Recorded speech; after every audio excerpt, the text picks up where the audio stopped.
In John chapter 4, we have this fascinating conversation between Jesus and a woman next to a well.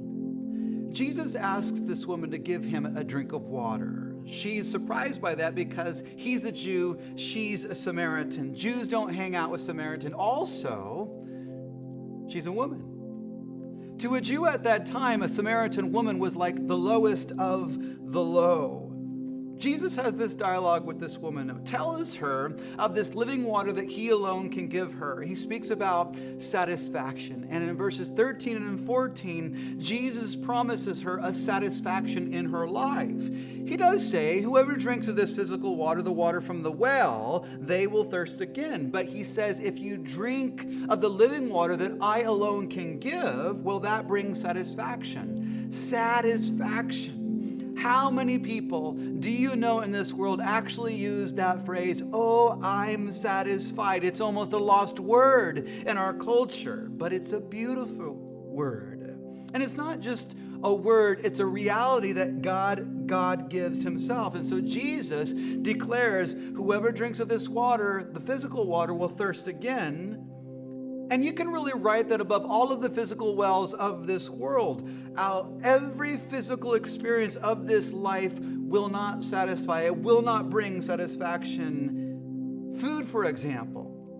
Thanksgiving is coming down the pike very, very soon. Thanksgiving is a wonderful day. You sit there at the table and the mashed potatoes go by and the stuffing goes by and the turkey goes by and the pumpkin pie goes by and the green bean casserole, and you're eating and you're eating and you're eating and nobody notices, but on the table you're loosening your belt, you're unbuttoning buttons, and you're eating and then you finally reach a point thinking, I will never eat another bite of food for the rest of my life, no more food. But a couple of hours later, who's at the refrigerator? You're at the refrigerator with it open, and you're asking, is there any more turkey? Is there any more mashed potatoes? Is there any more peach cobbler? We find out on that day especially, food can't supply ultimate satisfaction. And that's true. And that's true of material possessions and education and learning and travel and sex and drugs and alcohol and relationships and power. They satisfy for a time, but then hunger, it returns. Lasting satisfaction is never found in the physical realm. The reason is because we were created by God for fellowship with him.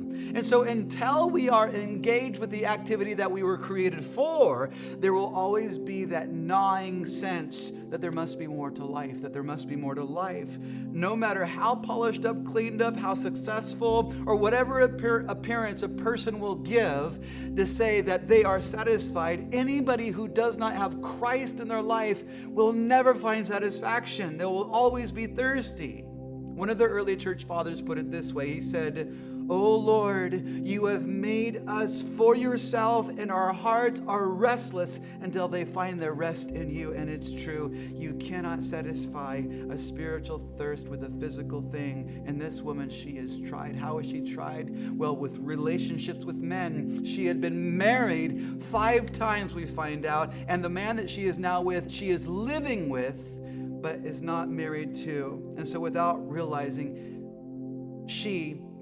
with every relationship she has done and ultimately failed to do is find satisfaction. She's been looking for it, but she hasn't found it because she hasn't found it in God. And so it's true. The human heart has a cross-shaped hole in it, and even if we stuff the entire world into it, it will not be satisfied. It will still be thirsty. Only Jesus brings it.